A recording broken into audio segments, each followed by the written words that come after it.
ವಿಶ್ವೇಶ್ವರಯ್ಯ ಅವರಿಗೆ 3 ಮದುವೆ ಆಗಿತ್ತು. ಅವರು ಯಾರೂ ಇವರ ಜೊತೆಯಲ್ಲಿ ಇರಲಿಲ್ಲ. ಕೊನೆವರೆಗೂ ಒಬ್ಬಂಟಿಯಾಗೇ ಇದ್ದರು.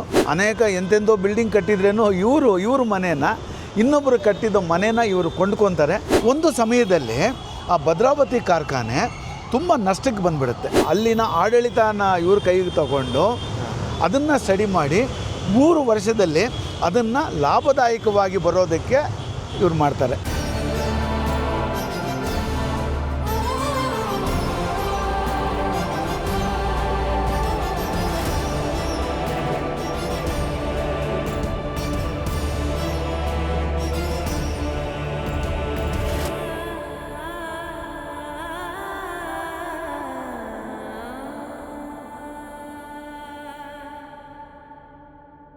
ಕನ್ನಡ ಸಾಹಿತ್ಯ ಪರಿಷತ್ತು ಅನ್ನೋದನ್ನು ಒಂದು ಚಿಕ್ಕದಾಗಿ ಪ್ರಾರಂಭ ಆಗುತ್ತೆ. ಮುಂದಿನ ದಿನಗಳಲ್ಲಿ ಅದಕ್ಕೆ ಜಾಗ ಕೊಟ್ಟು ಇನ್ನಷ್ಟು ಇಂಪ್ರೂವ್ ಮಾಡಿದ್ದು ಬಂದು ಸರ್ ಮಿರ್ಜಾ ಇಸ್ಮಾಯಿಲ್ ಅವರು. ನಂತರ ಅವರ ಕಾಲದ ವಿಷಯಗಳು ಹೇಳುವಾಗ ಅದನ್ನು ಹೇಳ್ತೀನಿ. ಅಲ್ಲೇ ಬಂದು ಕೃಷ್ಣರಾಜದಿಂದ ಪರಿಷತ್ ಮಂದಿರ ಕಟ್ಟೋದು ಅವ್ರ ಸಮಯದಲ್ಲಿ. ಹೀಗೆ ವಿಶ್ವೇಶ್ವರಯ್ಯ ಅವರಲ್ಲಿ ಈಗಿನ ಕನ್ನಡ ಸಾಹಿತ್ಯ ಪರಿಷತ್ತು ನಮ್ಮ ರಾಜ್ಯಕ್ಕೆ ಕೊಟ್ಟ ಒಳ್ಳೆ ಕೊಡುಗೆಗಳಲ್ಲಿ ಅದು ಪ್ರಾರಂಭ ಆಗುತ್ತೆ. ಸರಿ, ಯಾರು ಅಧ್ಯಕ್ಷರಾಗಬೇಕು ಫಸ್ಟು ಅಂತ ಹೇಳ್ಬಿಟ್ಟು ಆಗ ಎಚ್ ವಿ ನಂಜುಂಡಯ್ಯ ಅವರೇ ಇರ್ತಾರೆ. ಆಗಲೇ ಪ್ರಾರಂಭ ಆಗಿದ್ದು ಸಾಹಿತ್ಯ ಸಮ್ಮೇಳನ, ಕನ್ನಡ ಸಾಹಿತ್ಯ ಸಮ್ಮೇಳನ ಆಗಿಂದನೇ ಪ್ರಾರಂಭ ಆಗುತ್ತೆ. ಮೊದಲು 3 ಸಮ್ಮೇಳನಕ್ಕೆ ಎಚ್ ವಿ ನಂಜುಂಡಯ್ಯ ಅವರೇ ಅಧ್ಯಕ್ಷರಾಗಿರ್ತಾರೆ. ಮೊಟ್ಟ ಮೊದಲು ಸಾಹಿತ್ಯ ಸಮ್ಮೇಳನ ನಡೆದಿದ್ದು ಇಲ್ಲಿಗೆ ಪಕ್ಕದಲ್ಲಿರುವ ಗೋರ್ಮೆಂಟ್ ಆರ್ಟ್ ಕಾಲೇಜಿನ ಆವರಣದಲ್ಲಿ ಎಚ್ ವಿ ನಂಜುಂಡಯ್ಯವರ ಅಧ್ಯಕ್ಷತೆಯಲ್ಲಿ ಸಾಹಿತ್ಯ ಸಮ್ಮೇಳನ ನಡೆದಿದ್ದು. ಈ ಥರ ಅನೇಕ ಅಭಿವೃದ್ಧಿ ಕೆಲಸಗಳು ಮಾಡಿದ್ರು. ಸರಿ, ಇವರ ನಿವೃತ್ತಿಯ ನಂತರ ಕೂಡ ಅನೇಕ ಅಭಿವೃದ್ಧಿ ಕೆಲಸಗಳಾಗಬೇಕು ಅಂಥೇಳಿ ಮಹಾರಾಜರು ಇವ್ರನ್ನ ಒಂದು ಸಲಹೆಗಾರನಾಗಿ ಇಟ್ಕೊಂಡಿರ್ತಾರೆ.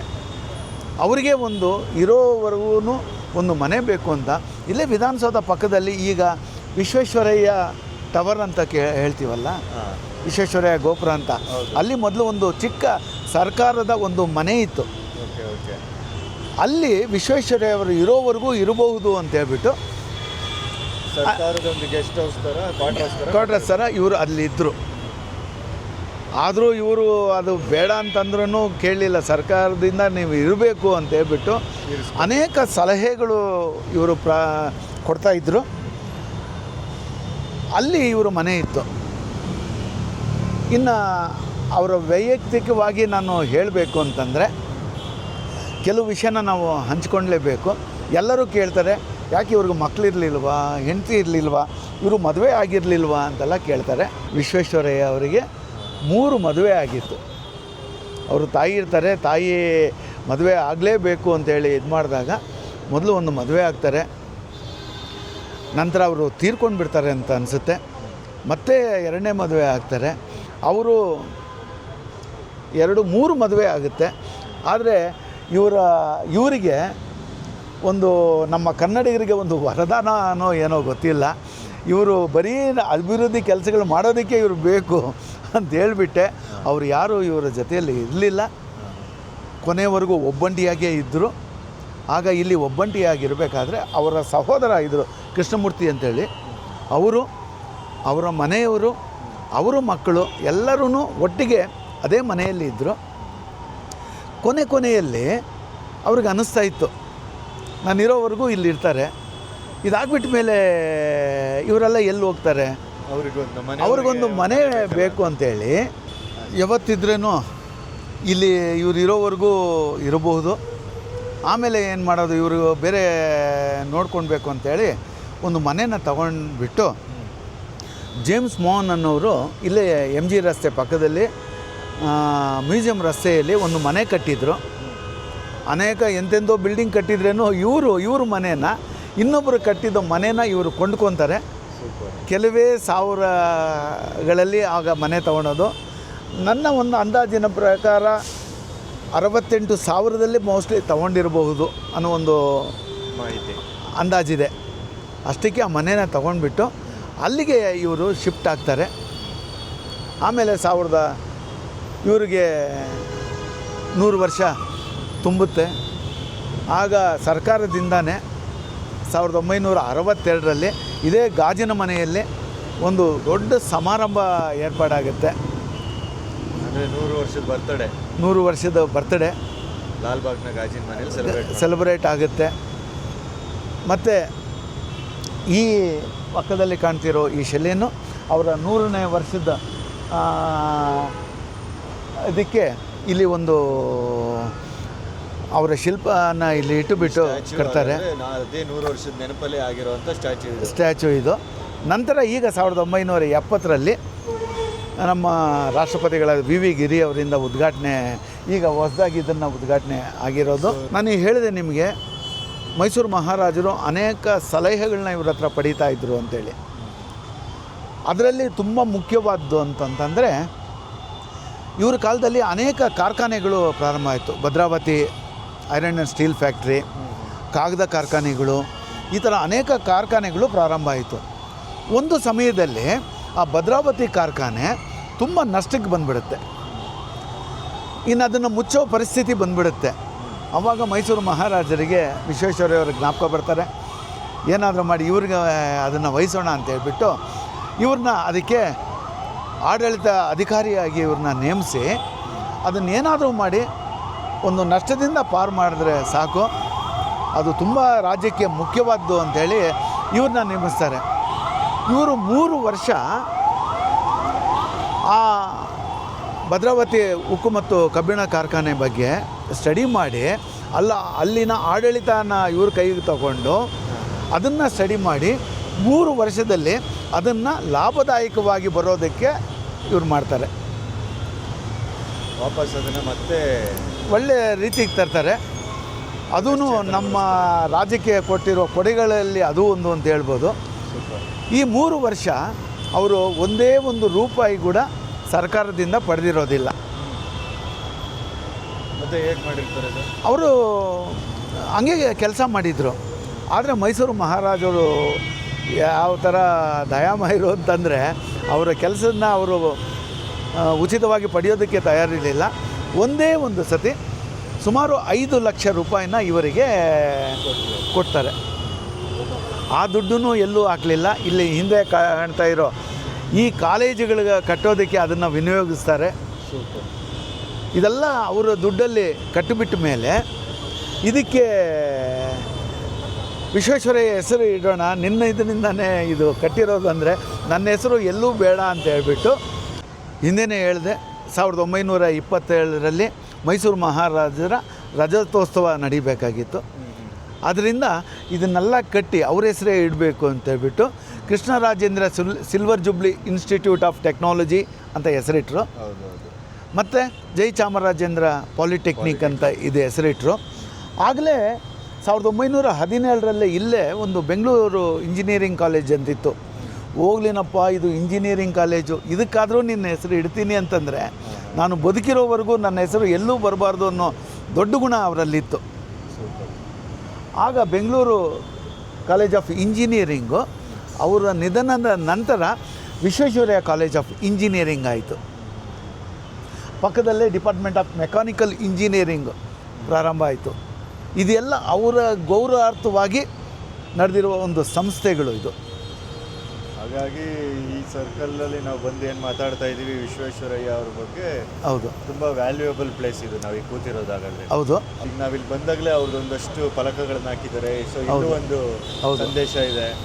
ಅದೇ ಥರ ನಾನು ಅಲ್ಲಿ ಆ ಮುಂದೆ ಇರೋ ಬೋರ್ಡಲ್ಲಿ ಇದ್ದಾಗೇ ಪದವಿ ಅನ್ನೋದು ದುಡಿಮೆಗಲ್ಲ ಜನಸೇವೆಗೆ ಅನ್ನೋದು ವಿಶ್ವೇಶ್ವರಯ್ಯ ಅವರ ಒಂದು ಹೇಳಿಕೆ. ಹೌದು. ಸೊ ಅದೇ ನೀವು ಹೇಳಿದ್ದು ನೋಡಿದ್ರೆ ಭಾರತದಲ್ಲಿ ಹಲವಾರು ಡ್ಯಾಮ್ಗಳನ್ನ ಕಟ್ಟಿದ್ದಾರೆ.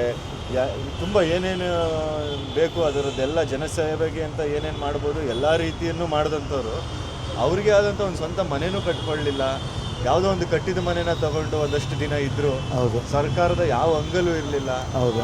ಮತ್ತು ಯಾವುದೇ ರೀತಿಯ ಮಹಾರಾಜರಿಂದ ಹಣನ ಪಡೆದಲೇ ಸೇವೆ ಅಂತ ಅವ್ರು ಹೇಗೆ ಹೇಳಿದ್ರು ಅದೇ ಸೇವೆನ ಮಾಡ್ಕೊಂಡು ಬಂದಿದ್ದು. ಹಣನ ಪಡೆದ್ರು, ಆಯಿತು. ಹಣನ ಪಡೆದ್ರು, 5 ಲಕ್ಷ ಕೊಟ್ಟಂಥ ಹಣನೂ ಕೂಡ ಈ ಕಾಲೇಜಿಗೆ ವಿನಿಯೋಗಿಸಿದ್ದಾರೆ ಅಂದರೆ, ಉಪಯೋಗಿಸ್ಕೊಳ್ಳೋದಕ್ಕೆ ಕೊಟ್ಟಿದ್ದಾರೆ ಅಂದರೆ ನಿಜವಾಗ್ಲೂ ಗ್ರೇಟ್. ಬರೀ ಬಾಯಿ ಮಾತಿನ ವಿಚಾರಗಳಲ್ಲ ಅವರು. ಇವರ ಆದರ್ಶಗಳ ಎಲ್ಲರೂ ಅಳವಡಿಸ್ಕೊಳ್ಬೇಕು. ಇವರ ಆದರ್ಶಗಳಲ್ಲಿ ನನಗೆ ಒಂದು ಮಾತು ತುಂಬ ಇಷ್ಟ ಆಯಿತು. ನಾನು ಸುಮಾರು ವರ್ಷಗಳು ಒಂದೇ ಬಸ್ಸಿನಲ್ಲಿ ನಾನು ಕೆಲಸ ಮಾಡಬೇಕಾದ್ರೆ ಅವರು ಹೇಳಿದ ಒಂದು ಪದ ಇದೆ. ಅದನ್ನು ಕಟ್ ಮಾಡಿ ಲ್ಯಾಮಿನೇಷನ್ ಮಾಡಿ ನನ್ನ ಬಸ್ಸಲ್ಲೂ ಹಾಕಿದ್ದೆ. ಅದು ನನಗೆ ಎಷ್ಟು ಸಾಧ್ಯನೋ ನಾನು ಅಳವಡಿಸ್ಕೊಂಡಿದ್ದೀನಿ. ಇದು ಪ್ರತಿಯೊಬ್ಬರು ಅದನ್ನು ಅಳವಡಿಸ್ಕೊಳ್ಬೇಕು. ಏನು ಅಂದರೆ, ದುಡಿ, ಮೈ ಮುರಿದು ದುಡಿ, ನಿನ್ನ ದುಡಿಮೆಯಲ್ಲಿ ಕ್ರಮವಿರಲಿ, ಅದರಲ್ಲಿ ನಿಯತ್ತು ಕೂಡ ಇರಬೇಕು ಅಂತ ಹೇಳ್ಬಿಟ್ಟು ಒಂದು ವರ್ಡನ್ನ ಹೇಳ್ತಾರೆ. ನಾನು ಪ್ರತಿ ದಿವಸ ನನ್ನ ಕೆಲಸಕ್ಕೆ ಬರಬೇಕಾದ್ರೆ ಅದನ್ನು ನೋಡಿಕೊಂಡೇ ನಾನು ಕೆಲಸ ಮಾಡಿದ್ದೀನಿ ಅಂತ ಹೆಮ್ಮೆ ಕೂಡ ನನಗಿದೆ. Super super sir. ಏನೇನೆಲ್ಲ ಕೇಳಿದ್ವಿ ವಿಶ್ವೇಶ್ವರಯ್ಯ ಅವ್ರ ಬಗ್ಗೆ, ಬಟ್ ಇದು ತುಂಬ ಇನ್ನೂ ಅವರ ಘನತೆ ಆಗಲಿ, ಅವರ ವಿಚಾರವನ್ನು ಮತ್ತೆ ಎತ್ತಿಡಿಯುವಂಥ ವಿಷಯ. ಹೌದು, ನಿಜವಾಗ್ಲೂ ಖುಷಿಯಾಗುತ್ತೆ. ಈಗ ನಾವು ಇವತ್ತಿಗೆ ಕಾಯಕನೇ ದೇವರು ಅಂದರೆ ಅವರು ಕಾಯಕನೇ ಸೇವೆ ಎಂದಿದ್ದಾರೆ. ಒಂಥರ ಅವರು ದೇವ್ರ ಸೇವೆ ಮಾಡಿದ ಥರನೇ ಫೀಲ್ ಆಗುತ್ತೆ. ಹೌದು ಹೌದು.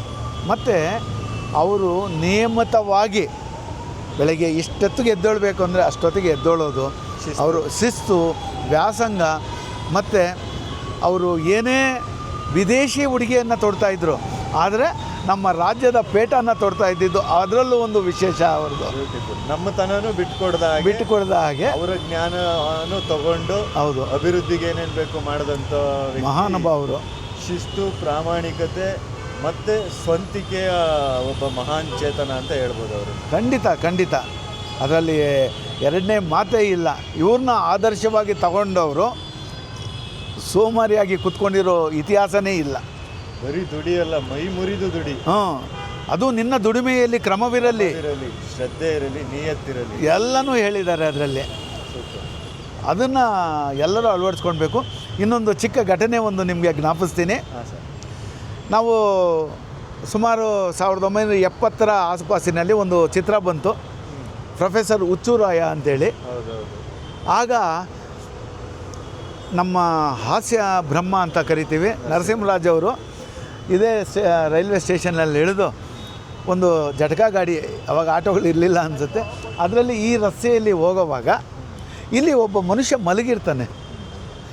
ಅವನು ಆ ಜಟಕಾನ ಅಲ್ಲಿ ನಿಲ್ಲಿಸಿ ಬಂದು, ಏನಯ್ಯ ಇಂಥ ಮಹಾನುಭಾವ, ದುಡಿ ಅಂತ ಹೇಳೋ ಮಹಾನುಭಾವನು ಮುಂದೆ ಮಲಗಿದ್ಯಾ, ಎದ್ದೋಳು ಅಂತ ಅವನು ಎಬ್ಬರಿಸಿ ಮತ್ತೆ ಮುಂದೆ ಹೋಗ್ತಾನೆ. ಇನ್ನಷ್ಟು ನಾನು ಇವರ ಸಾಧನೆಗಳಲ್ಲಿ ಕೆಲವನ್ನ, ನನ್ನ ಜ್ಞಾಪಕದಲ್ಲಿರುವ ಕೆಲವನ್ನ ಹೆಕ್ಕಿ ತೆಗೆದಿದ್ದೀನಿ. ಇವ್ರ ಬಗ್ಗೆ ಹೇಳಬೇಕಾದ್ರೆ ಒಂದು ದಿವಸ ನಾನು ಮಾತಾಡಬಹುದು, ಅಷ್ಟೊಂದು ವಿಷಯ ಇದೆ ಇವ್ರ ಬಗ್ಗೆ. ನಿಮಗೆ ಇನ್ನೊಂದು ವಿಷಯನ ಗಮನಿಸಲಿಲ್ಲ ನೀವು, ನಾನು ಗಮನಿಸಿದೆ ಅದನ್ನು. ಈಗ ಸ್ವಲ್ಪ ಹೊತ್ತಿನ ಮುಂಚೆ 10 ಗಂಟೆ ಬಾರಿಸ್ತು ಇಲ್ಲಿ ಗಡಿಯಾರ. ಈ ಬಿಲ್ಡಿಂಗ್ ಮೇಲ್ಗಡೆ ಒಂದು ಗಡಿಯಾರ ಇದೆ, ಅದು ಈಗಲೂ ಚಾಲ್ತಿಯಲ್ಲಿದೆ. ಆಗ ಕಾಲೇಜು ಕಟ್ಟಬೇಕಾದ್ರೇ ಅದು ಗಂಟೆಗೆ ಗಡಿಯಾರ ಅಷ್ಟು ಹಳೇದು. ಈಗಲೂ 10 ಗಂಟೆ ಆದ ತಕ್ಷಣ 10 ಸರಿ ಅದು ಹೊಡ್ಕೊಂತು. ಇದರ ಅರ್ಥ ಏನು ಅಂತಂದರೆ, ನಾವು ಸಮಯಕ್ಕೆ ಬೆಲೆ ಕೊಡಬೇಕು. ಈಗಲೂ ಅದನ್ನು ಕೆಡ್ದಿರಂಗೆ ಮುಂದುವರಿಸ್ಕೊಂಡು ಬಂದಿದ್ದಾರೆ. ಇದು ಈ ಜಾಗದಲ್ಲಿ ನಾವು ಮಾತಾಡೋದಕ್ಕೆ ವಿಶ್ವೇಶ್ವರಯ್ಯ ಅವರಿಗೆ ಗೌರವ ಕೊಡಬೇಕು ಅಂತಂದರೆ ಸಮಯ ಪಾಲನೆ ತುಂಬ ಮುಖ್ಯ ಅನ್ನೋದು ನಮಗೂ ಎಚ್ಚರಿಕೆ ಕೊಡ್ತು ಅಂತ ನಾನು ಅಂದ್ಕೊಂಡಿದ್ದೀನಿ. ಖಂಡಿತ ಸರ್. ಇವತ್ತಿಗೂ ಅದು ಆ ಶಬ್ದದ ಮೂಲಕ ನಮ್ಮನ್ನು ಎಚ್ಚರಿಸ್ತಾ ಇದೆ. ಸಮಯಕ್ಕೆ ನಾವು ಬೆಲೆ ಕೊಡಬೇಕು. ಈಗ ಕಳೆದೋಗಿರೋ ಸಮಯ ಮತ್ತೆ ನಮಗೆ ಬರೋದಿಲ್ಲ. ಅದು ಎಚ್ಚರಿಕೆ ಗಂಟೆ ನಾನು ಅಳವಡಿಸ್ಕೊತೀನಿ, ಎಲ್ಲರೂ ಅಳವಡಿಸ್ಕೊಳ್ಬೇಕು. ಅವ್ರು ಅಷ್ಟೆಲ್ಲ ಸೇವೆ ಮಾಡಿರೋದಕ್ಕೇನೆ ಮೋಸ್ಟ್ಲಿ ಅವ್ರಿಗೊಂದು 100 ವರ್ಷ ಆಯಸ್ ಕೊಟ್ಟಿದ್ದ. ಹೌದು. ಅವರು ಅಷ್ಟು ವರ್ಷನೂ ನನ್ನ ಪ್ರಕಾರ ಸೇವೆ ಮಾಡಿದ್ರು, ಶಿಸ್ತಲ್ಲೇ ಬದುಕಿದ್ರು. ಅವರ ಬಗ್ಗೆ ಇನ್ನಷ್ಟು ತಿಳ್ಕೊಳ್ಬೇಕು ಅಂದರೆ ಅವರ ಸ್ವಂತ ಊರು ಚಿಕ್ಕಬಳ್ಳಾಪುರ ಪಕ್ಕದಲ್ಲಿ ಮುದ್ದೇನಹಳ್ಳಿಯ ಗ್ರಾಮ. ಅಲ್ಲಿ ಇವರ ಪೂರ್ವಜರ ಮನೆ ಇದೆ. ಇದುವರೆಗೂ ಇವರು ಏನೆಲ್ಲ ಕಟ್ಟಬಹುದಾಗಿತ್ತು, ಆದರೆ ಆ ಊರಲ್ಲಿ ಒಂದು ಚಿಕ್ಕ ಮನೆ ಕಟ್ಟಿದ್ದಾರೆ. ಆ ಮನೆಯಲ್ಲಿ ಕೊನೆಗಾಲದಲ್ಲಿ ಬೆಂಗಳೂರು ಮತ್ತು ಅಲ್ಲಿ ವಾಸವಾಗಿದ್ದರು. ಅಲ್ಲಿದ್ರೂ ಶಿಸ್ತಾಗಿ ಅವರು ನಡ್ಕೊತಾ ಇದ್ದರು. ಆ ಮನೇನ ಈಗ ಒಂದು ಮ್ಯೂಸಿಯಂ ಮಾಡಿದ್ದಾರೆ.